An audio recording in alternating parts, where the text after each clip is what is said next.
कब्रिस्तान के बीच में बंगला पार्ट 2।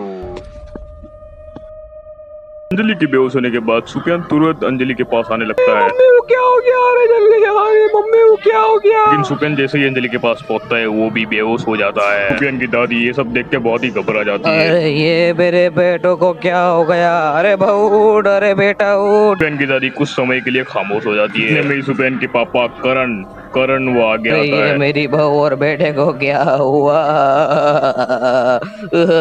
ये क्या हुआ मेरी बहू बेटे को? सोचने वाली बात ये है कि करण नाच रहा था, पता नहीं उसे क्या ही हो गया था। उसको किसी भी बात का दुख ही नहीं है। उसकी पत्नी और उसका बेटा बेहोश पड़ा है और वो नाच रहा है। यही सब देखे दादी उसको देखती है। अरे बेटा तुझे क्या हुआ? तेरी पत्नी और तेरा बेटा बेहोश पर है और तू नाच रहा है। पता नहीं करण अपनी अलग ही दुनिया में खोया हुआ था, एकदम शांत, कुछ बोल ही नहीं रहा था। अपनी माँ की बातें वो इग्नोर कर रहा था और अचानक करण ने अपनी माँ को लात मार दी।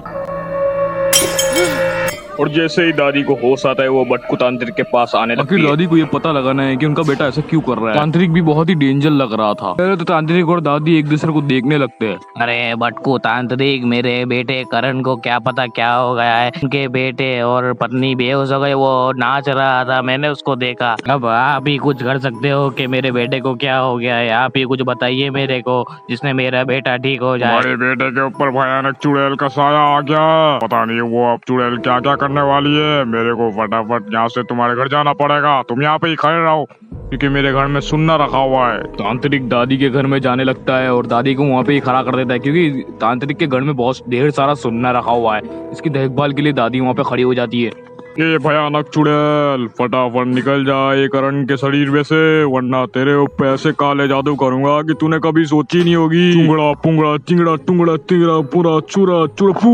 तांत्रिक ने कुछ मंत्र पढ़ के उसको बेहोश कर दिया, लेकिन तभी वो चुड़ैल बन जाता है, असली रूप में आ जाता है वो। और ये सब देख के तांत्रिक खुद बेहोश हो जाता है क्योंकि तांत्रिक को इतना डर लगता है चुड़ैलों से कि चुड़ैल को देख के ही वो बेहोश हो गया। और उधर दादी कड़ी धूप में तांत्रिक का वेट करने लगती है, लेकिन उनको भी अगर चक्कर आने लगते और वो भी बेहोश हो जाती है। इसी तरह ये स्टोरी खत्म होती है। सब्सक्राइब लाइक कर दो।